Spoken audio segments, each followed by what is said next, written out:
داؤد علیہ السلام نے فیصلہ کرنے کے لیے کیا بولے؟ داؤد علیہ السلام نے کہا کہ یہ جو تیری دنیا اپنی دنیا میں ملانے کی درخواست کرتا ہے تو واقع تجھ پر ظلم کرتا ہے، اور اکثر شرک کی عادت ہے کہ ایک دوسرے پر یوں ہی زیادتی کرتے ہیں، مگر ہاں جو لوگ ایمان رکھتے ہیں اور نیک کام کرتے ہیں اور ایسے لوگ بہت ہی کم ہے۔ اور داؤد علیہ السلام کو خیال آیا کہ ہم نے ان کا امتحان کیا، سو انہوں نے اپنے رب کے سامنے توبہ کی اور سجدے میں گر پڑے اور رجوع ہوئے۔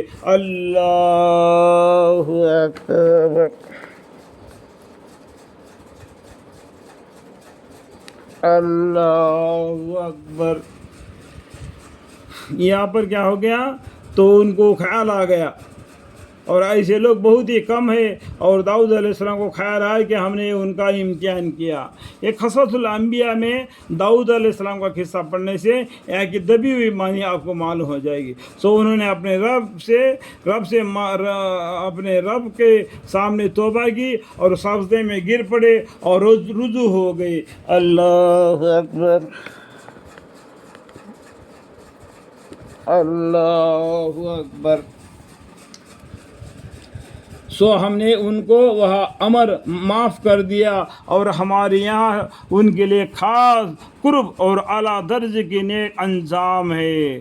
اے داؤد علیہ السلام، ہم نے تم کو زمین پر حاکم بنایا، یعنی حکمت حاکم بادشاہت دی حکومت کرنے کے لیے، تو لوگوں میں انصاف کے ساتھ فیصلہ کرتے رہنا، اور آئندہ بھی نفسانی خواہش کی پیروی مت کرنا۔ اگر ایسا کرو گے تو وہ خدا کے راستے سے تم کو بھٹکا دے گی، اور جو لوگ خدا کے راستے سے بھٹکتے ہیں ان کے لیے سخت عذاب ہوگا، اس وجہ سے کہ وہ روز حساب کو بھولے ہیں۔ اور ہم نے آسمان اور زمین کو اور جو چیزیں ان کے درمیان میں موجود ہے ان کو خالی از حکمت پیدا نہیں کیا۔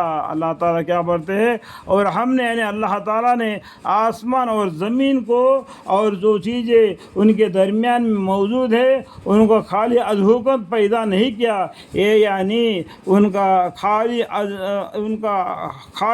از حکمت ہونا ان لوگوں کا خیال ہے جو کافر ہے۔ سو کافروں کے لیے آخرت میں بڑا خرابی ہے، یعنی دوزخ۔ وہاں تو کیا ہم ان لوگوں کو یعنی آخرت میں بڑی خرابی ہے، یعنی دوزخ۔ ہاں تو کیا ہم ان لوگوں کو جو ایمان لائے اور اچھے کام کیے ان کے برابر کر دیں گے جو کفر وغیرہ کر کے دنیا میں فساد کرتے پھرتے ہیں، یا ہم پرہیزگاروں کو بدکاروں کو برابر کر دیں گے؟ یہ ایک بابرکت کتاب ہے، ایک کتاب قرآن، جس کو ہم نے آپ پر اس واسطے نازل کیا ہے تاکہ لوگ اس کے آیتوں میں غور کرے اور تاکہ اہل فہم نصیحت حاصل کرے۔ اس سے پہلے زمانے میں جو اللہ کے حکام کو نہیں ماننے کو جیسے ان کے کیا کیا مصیبتیں آئے، ان کو یہ قرآن دہراتا ہے، اس لیے کہ ان آیتوں میں غور کرے اور تاکہ اہل فہم نصیحت حاصل کرے۔ اور ہم نے داؤد علیہ السلام کو سلیمان علیہ السلام بیٹا عطا فرمایا، کیا بہت اچھے بندے تھے کہ خدا کی طرف بہت رجوع ہونے والے تھے، چنانچہ وہ قصہ ان کا یاد کرنے کی قابل ہے۔ ایک قصہ اور ہے تو وہ بھی یاد کرنے کے قابل ہے۔ جبکہ شام کے وقت ان کے روبرو وسیلہ اور عمدہ گھوڑے پیش کیے گئے تو کہنے لگے کہ افسوس، میں اس مال کی محبت میں لگ کر اپنے رب کی یاد سے غافل ہو گیا، یہاں تک کہ آفتاب پردہ مغرب میں چھپ گیا۔ پھر حشم قدم کو حکم دیا کہ ان گھوڑوں کو ذرا بھی تو میرے سامنے لاؤ. تو انہوں نے ان کے پنڈلیوں اور گردنوں پر تلوار سے ہاتھ صاف کرنا شروع کیا.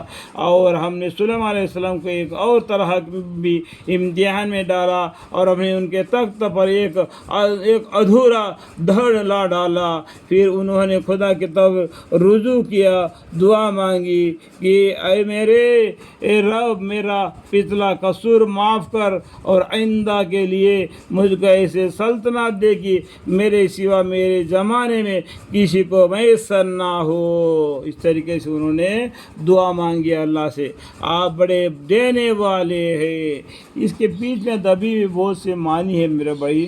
یہاں پر کیا ہو گیا, قرآن میں اس طریقے سے بولتے رہتے ہیں کہ اللہ نے احکام کو نازل فرمایا, لیکن اس کا پیچھے جو دبی ہوئی کہانی ہوتا ہے نا, داؤد علیہ السلام کا, سلیمان علیہ السلام کا, وہ آپ کو قصص الانبیاء پڑھنے سے اچھی طریقے سے معلوم پڑ جائے گا.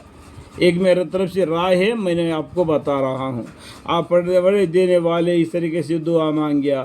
سو ہم نے ان کی دعا قبول کی اور نیز ہم نے ہوا کو ان کے تابع کر دیا کہ وہ ان کے حکم سے جہاں جانا چاہتے ہیں نرمی سے چلتی ہے. دیکھو ہوے پہ بیٹھ کر وہ چلتے تھے. 1 مہینہ برابر کا ایک وقت میں جاتے تھے اور پیچھے آنے کے لیے ایک وقت میں نہیں اور پیچھے نکل آتے تھے. اس طریقے سے ہوا کو بھی ان کا تابع بنا دیا سلیمان علیہ السلام کے, اور جنات کو بھی ان کے تابع کر دیا. یعنی تعمیر بنانے والوں کو بھی اور گود خوروں کو بھی, یعنی تعمیر یعنی عمارتیں بنانے والوں کو, اور سمندر میں دریا میں گود مار کے دریا کے اندر میں موتیاں نکال کے لاتے ہیں, ایسے جنوں کو بھی اللہ تعالیٰ نے سلیمان علیہ السلام کے تابع کر دیا. سلیمان علیہ السلام کے حکم سے وہ کام کرتے تھے. یہ سب کچھ اللہ کے حکم سے ہوتا تھا. اور دوسری جنات کو بھی جو زنجیروں میں جھگڑے رہتے تھے, اور ہم نے یہ سامان دے کر ارشاد فرمایا ہے کہ یہ ہمارے عطیہ ہے, سو خواہ کسی کو دو نہ دو, تم سے کچھ دار و غیر نہیں, اور علاوہ اس کے ان کے لیے ہمارے یہاں خاص قرب اور نیک انجام ہے. اور آپ ہمارے بندے ایوب علیہ السلام کو یاد کیجئے. یہاں پر کیا ہو گیا, ابھی سلیمان علیہ السلام کا قصہ ختم ہو گیا اور یہاں پر ایوب علیہ السلام کا قصہ آ جاتا ہے. یعنی قرآن میں کیا مین باتیں بتلا دیتے ہیں اللہ تعالیٰ, کیونکہ قرآن کو آسان کر دیا تاکہ ہم سمجھنے کے لیے اور عمل کرنے کے لیے, اور آپ کو قصص الانبیاء پڑھنے سے, ہر پیغمبر کا قصہ پڑھنے سے آپ کو معلوم ہو جائے کہ دبی ہوئی بات کیا ہے.